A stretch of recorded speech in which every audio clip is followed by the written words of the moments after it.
এই জন্য যখন টেনশন হয়, যখন আপনি দুশ্চিন্তাগ্রস্ত হয়ে যান, অন্য কোনো কাজ নয় বরং কোরআন তেলাওয়াত করবেন।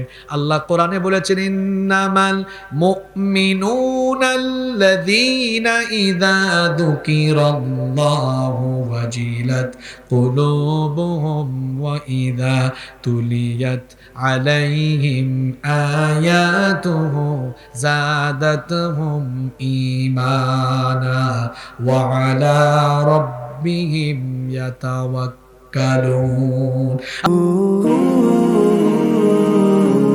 আজকে আমি বলেছিলাম 3টা পয়েন্টে আলোচনা করব। 1 নাম্বার বলেছি কোরআন কেন শিখবেন, পয়েন্ট বলছি কয়টা? 2 নাম্বার বলেছি কোরআন না শেখার ভয়াবহ পরিণাম কয়টা? সব শেষে আশা দিয়ে শেষ করব। আমি বলবো যে কোরআন শেখা, পড়া, বুঝা, মানার 7টা উপকারিতা। কয়টা? সংক্ষেপে শেষ করি, 10 মিনিট থাকা যাবে না?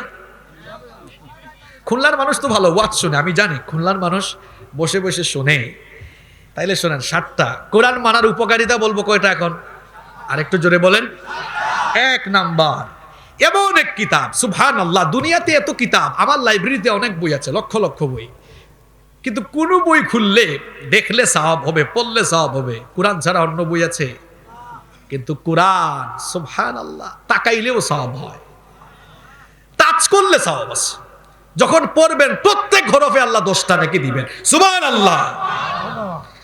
আন-নাজরু ইলাল কাবাতি ইবাদাহ, আন-নাজরু ইলাল মুসহাফি ইবাদাহ, ওয়ান-নাজরু ইলাল ওয়ালিদাইনি ইবাদাহ। যদিও এই হাদিসটির ব্যাপারে মুহাদ্দিসিনদের কিছু বক্তব্য রয়েছে, কেউ কেউ হাদিসটিকে দাঈফ বললেও, কিন্তু হাদিসটাকে আমলের দিক থেকে খাটো করার কোনো উপায় নাই।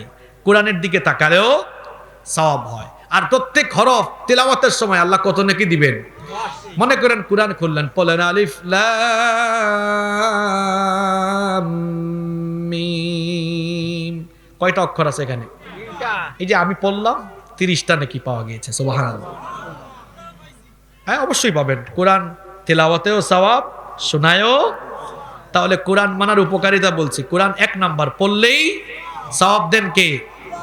প্রত্যেকের হাতে স্মার্টফোন আছে না? আছে। প্লে স্টোরে গিয়ে মোবাইলের আপনারা কোরআনের অ্যাপস ডাউনলোড করবেন। তো আমরা যখন গাড়িতে সফর করি বের করে করে কোরআন পড়ি। বাসে ঢাকায় যাচ্ছেন, বসে আছেন, কোরআন পড়ে। অফিসে বসে আছেন, কোরআন পড়ে। কোরআন পড়াটা এখন সহজ না? ফাবি আইয়ি আলাই রাব্বিকুমা তুকাদ্দিবান। বান্দা, তুমি কোন নিয়ামতকে অস্বীকার করবে? হঠাৎ এই আয়াত বললাম কেন? এই মোবাইল বানাইছে কে? আল্লাহ বানাইছে এটা না? বেতাল হয়ে গেছে, মানুষ বানাইছে। কিন্তু মানুষকে এই মোবাইল বানানোর জন্য জ্ঞান দিয়েছে কে? আল্লাহর দেওয়া জ্ঞান দিয়ে মানুষ বানিয়েছে। এখন কোরআন পড়া আগের চেয়ে সহজ হয়ে গেছে না? তা আল্লাহ বলবেন, কি রে, এত নিয়ামত পাইলে, কোরআন হাতের কাছে পেয়েছিল একেবারে, তাও পড়লি না কেন? জবাব দিতে হবে কার কাছে? থুম্মা লাতুসআলুন্না ইয়াউমাইদিন আনিন নাঈম। সব নিয়ামতের ব্যাপারে জিজ্ঞাসা করবেন কে? 2 নাম্বার, কোরআন যে পড়ে আর যে মানুষকে পড়ায় সে হচ্ছে দুনিয়ার সবচেয়ে উত্তম ব্যক্তি। সুবহানাল্লাহ পড়বেন না? নবীজি বলেছেন, খায়রুকুম মান তাআল্লামাল কুরআনা ওয়া আল্লামা। তোমাদের মধ্যে তারাই হচ্ছে সবচাইতে উত্তম যারা নিজেরা কোরআন পড়ে এবং মানুষকে কোরআন শেখায়। 2 নাম্বার ফায়দা বললাম। 3 নাম্বার হচ্ছে কোরআন যখন আপনি তেলাওয়াত করবেন, কোরআন যখন আপনি পড়বেন, বুঝবেন, মানবেন, নবীজি বলেছেন, ফাইন্নাহু ইয়াতি ইয়াউমাল কিয়ামাতি শাফিআল লিআসহাবিহি। কোরআনওয়ালা লোকদের জন্য কিয়ামতের দিন সুপারিশকারী হয়ে লোকদেরকে নিয়ে জান্নাতে চলে যাবে। কয় নাম্বার বললাম? 4 নাম্বার, কোরআন যত বেশি তেলাওয়াত করবেন ততই আপনার অন্তর আলোকিত করে দিবেন কে? কোরআন যত তেলাওয়াত হবে, কোরআন যত শুনবেন, আপনার ঈমানি চেতনা বেড়ে যাবে। এই জন্য যখন টেনশন হয়, যখন আপনি দুশ্চিন্তাগ্রস্ত হয়ে যান, অন্য কোনো কাজ নয় বরং কোরআন তেলাওয়াত করবেন।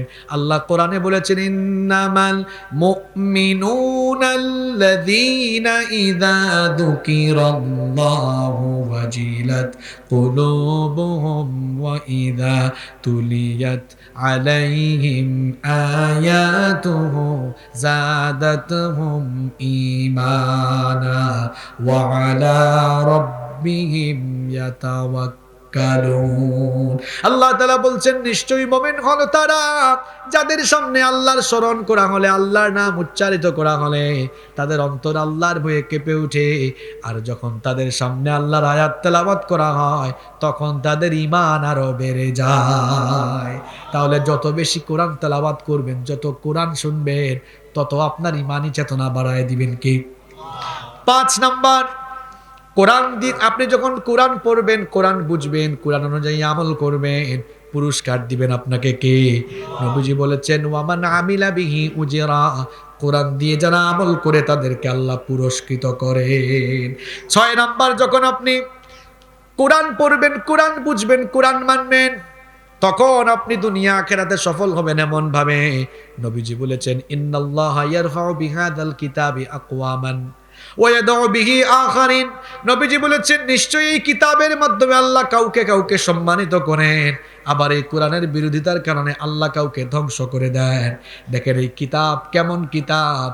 এই কোরআনের কাছে যখন ওমর রাদিয়াল্লাহু আনহু আসলেন, কোরআনের কাছে আসার আগ পর্যন্ত তিনি ছিলেন একজন লৌহ মানব, একজন বড় মাপের কাফের।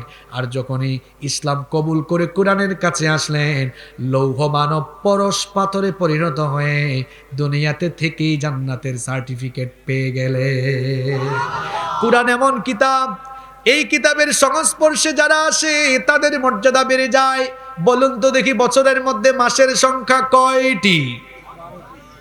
কি ক্ষুধা লাগছে নাকি? বছরের মধ্যে মাসের সংখ্যা কয়টি বলেন তো? এই 12টি মাসের মধ্যে সবচাইতে সম্মানিত মর্যাদার মাসের নাম কি? প্রশ্ন যদি করি কি কারণে রমজান মাসের দাম এত বেশি? কারণ এই রমজানে কোরআন নাজিল করেছেন কে? সারা বছরে দেখেন 365 দিন, 365 রাত আছে, তার মধ্যে সবচাইতে ফজিলতের নাম, সবচাইতে ফজিলতের রাত হচ্ছে লাইলাতুল।